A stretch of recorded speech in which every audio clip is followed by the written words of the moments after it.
Hi, this is Learning with Mr. Lewis, and today I'm counting down the top 5 Christmas movies of all time. But I feel like we need to start by answering one of humanity's burning questions. Is Die Hard a Christmas movie? Well, I guess the definitive answer to that is I don't care because it wouldn't make my top 5 anyway. All right, let's get to it. The number 5 all time Christmas movie is Home Alone from 1990. This movie was written by the late, great John Hughes and, of course, directed by Chris Columbus, who also directed the first 2 Harry Potter movies, incidentally. Um, and there's an amazing score from the great John Williams as well. But really, what's amazing about this movie is how Macaulay Culkin, kid, absolutely carries this movie, and just he does so brilliantly, and it's impressive that he's able to do that with a movie of this magnitude. Joe Pesci and Daniel Stern are outstanding as the Wet Bandits. Catherine O'Hara is great as Kevin's mom, and one of my favorite roles in this movie is the short but great role from John Candy.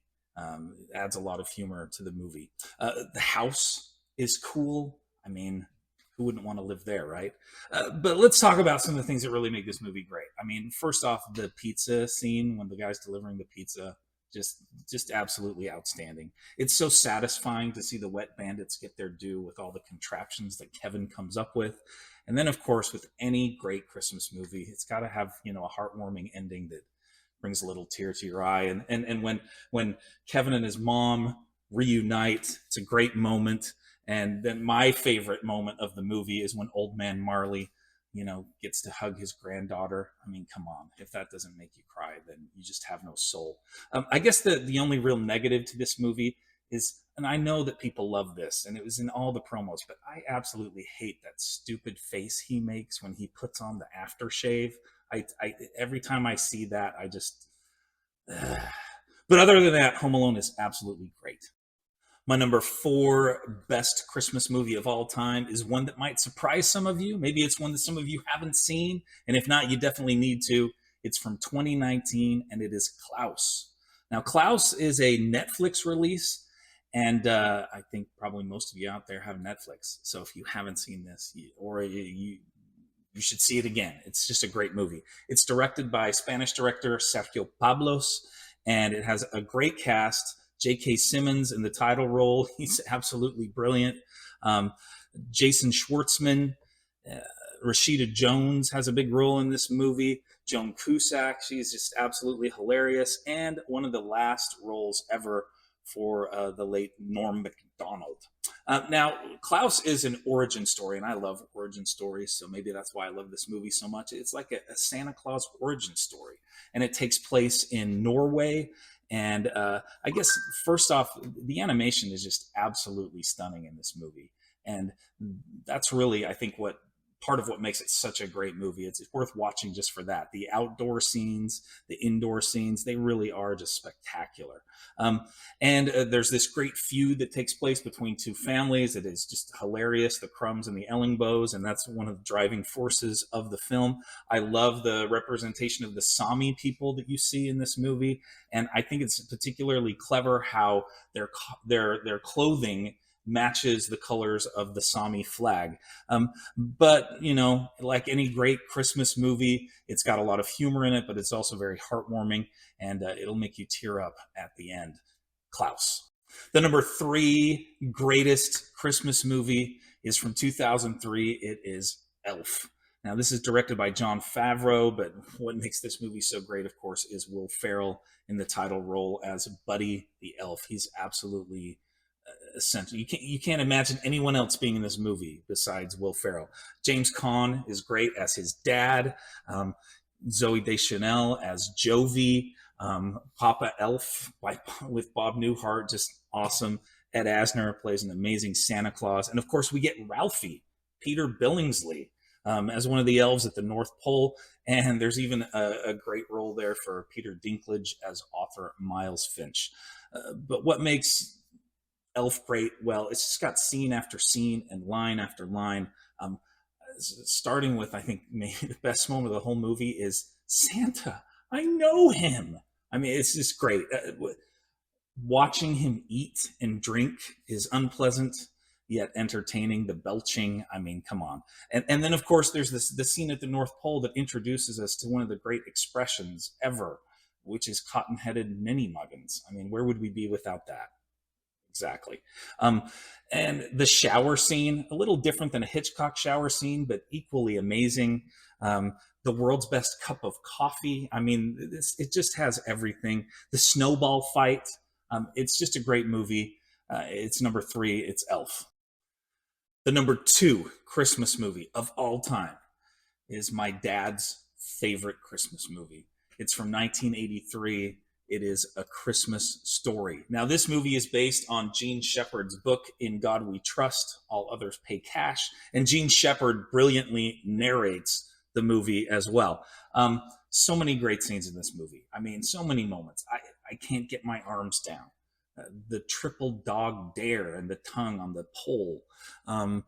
When Ralphie goes to see Santa Claus and he's told, "You'll shoot your eye out, kid." Scut Farkas and his toady, Grover Dill. My dad's favorite scene of the movie where he would laugh out loud every time, the leg lamp. The tire changing scene with the queen mother of all dirty words, the aftermath of that with Lifeboy, um, the Pink Nightmare. I mean, you can't beat the Pink Nightmare, and of course the the wonderful Bumpus Hounds wreaking havoc on their Christmas dinner, and then the scene at the Chinese restaurant is hilarious as well. You know, the movie just so perfectly illustrates how the entire kid year revolves around Christmas. We have made it to number one, the greatest Christmas movie of all time. And for this one, folks, we're going to have to go to Bedford Falls.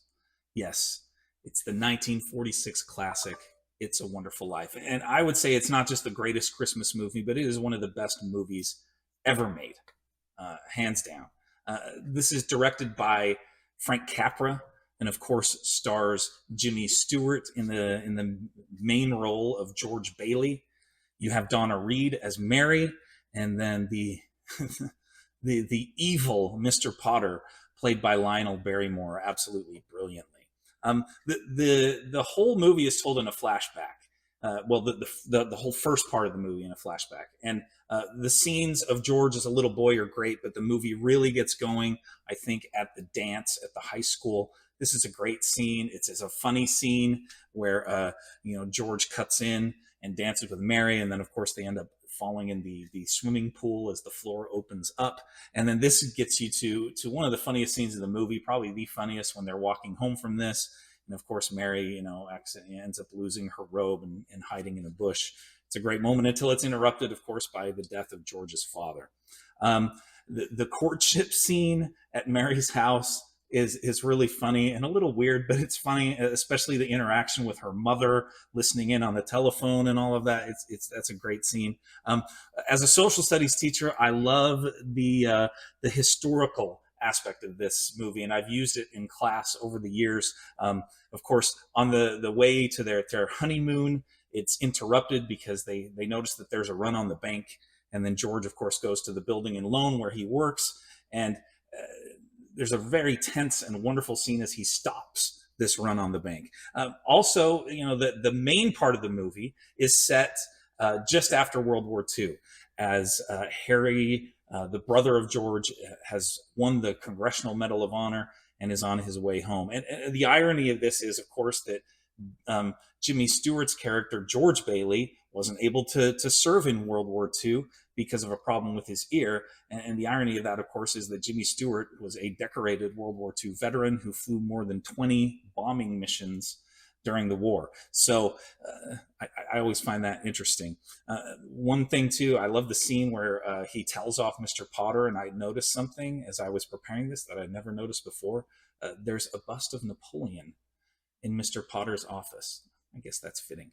Anyway, maybe the most powerful scene of the movie, and I think some of the greatest acting that I've ever seen on screen, is George Bailey's praying scene, where he's just pleading for help. It's powerful and it's so well done, and you can watch it over and over again. It never gets old.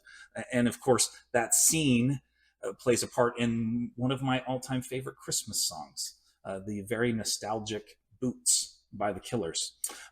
Anyway, eventually George decides that the world would be better without him, and he tries to kill himself by jumping off a bridge. That's where Clarence the angel comes in and helps him to see that he really does matter and that the world is better because of him. And I love the euphoria when things get back to normal, when things are set right. It's just so great, and the redemption at the end where his friends come and save him. And I'm getting a little teary just thinking of it now. I just love the end of this movie. I love the moment where Clarence gets his wings, and I love what is written in that copy of Tom Sawyer. Remember, no man is a failure who has friends. Anyway, one interesting thing about this movie, it's a Christmas movie, but it was released in January of 1947 nationwide. In fact, there was a very limited release that was bumped up to December in order to be available for the Academy Awards. But it seems weird that a Christmas movie wasn't even released for Christmas. You'd never see that today. And it really didn't gain widespread popularity until it started to be shown on the networks in the 1970s. And of course, you can watch it every Christmas Eve on NBC. It's one of the great movies of all time and the greatest Christmas movie. It's a Wonderful Life. Well, I hope that you enjoyed your time with me here today. Please like and subscribe, and let me know in the comments. Do you like my choices? Do you love It's a Wonderful Life the way I do? Or did I miss one of your favorites? Thank you. Do you want to see some more of Mr. Lewis? Of course you do. You're addicted. There's a great video here, another great video here, and you can subscribe right here. Do you want to see some more of Mr. Lewis? Of course you do.